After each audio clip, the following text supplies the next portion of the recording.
Hi there, folks. My name is Zack Carlson, and I'm one of the directors on the MUFI Epsilon Foundation Board. And I'm here to help you understand a little bit about how to make your resume the most appealing and the most concise for your application for our scholarships and grants.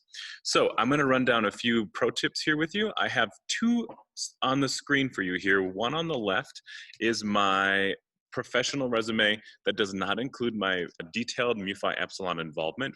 It just has my teaching experience, other director of music kind of experience that is really pertinent to what I do in my profession, which is as a choral director. I have on the other side here my MUFI Epsilon resume, which has detailed information about my involvement in MUFI Epsilon. So what you want to do, if you don't have one like this here on the right with your MUFI information and your MUFI involvement in the history with the fraternity, you'll want to create that information and make sure that it is displayed really prominently here at the top. You can see that for my professional resume on the left here, I have my teaching and conducting experience. And then here on the right, I have MUFI Epsilon and conducting experience. When I created this resume, it was maybe just under 10 years ago now, and this was my MUFI Epsilon involvement then. You can also notice a few formatting choices that I had back then and then I recently updated, or in the last handful of years updated, to be a little more professional looking and a little easier for the eye to read. The folks that are reading your resume are going to be reading them pretty quickly, and they're going to be getting through them, and you want to make sure that your content on the resume is as concise and professional looking as possible. So on my resume, I usually use between either 12-point font or down to 10. I do not go any smaller than 10 for the eye.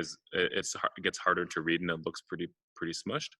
We encourage 1 to 2 pages for your resume. If you can get it all on one page, that's great. If you need 2 pages to share out on all of your professional experience, then absolutely do that. Make sure that you keep the format, font, and tenses consistent.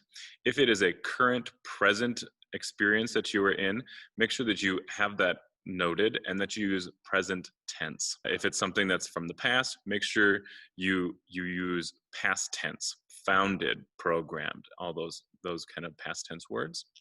And make sure that if you have any kind of graphics, that'll only take up space. You can see on the right here, my older resume, my MUFA resume, I did have some graphics and that did take up some extra space here. And back then I didn't have as much on my resume, which is just fine, but it did take up a little bit of spacing, and that could help you also as you apply for other jobs, scholarships, admission to institutions of higher education, etc. Make sure you include only relevant information, and that can be kind of a tricky fine line depending on who you are and what's relevant to you. For example, 10 years ago, I included my high school diploma, but I did not include any other high school experiences because they weren't musical for me.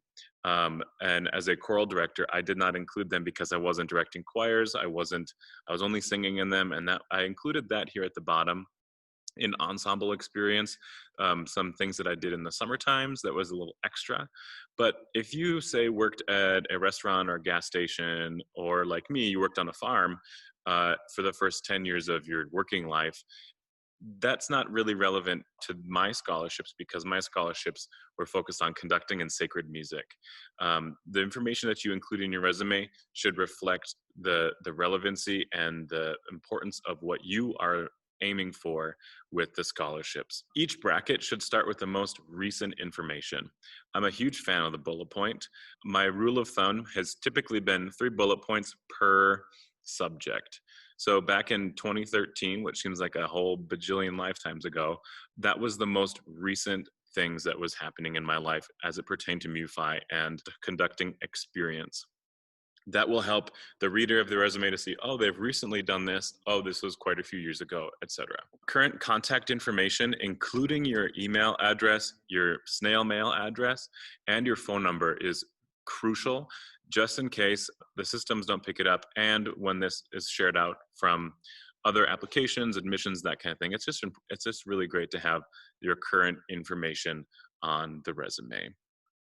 If you have any questions about how to create a resume or formats, make sure that you reach out to me at admin@mpefoundation.org. I'm certainly happy to answer any questions you may have, as are the other board members of the foundation. One last thing before I wrap up here, you'll want to make sure that you save it as a PDF and upload it to the application system as a PDF rather than as a Word document. You might know this, but the Word documents sometimes can get a little jumbled in their format, and your original intention may not be saved. So for example, here on the right, you can see I saved this as a PDF 7 years ago. It still has the format that I intended.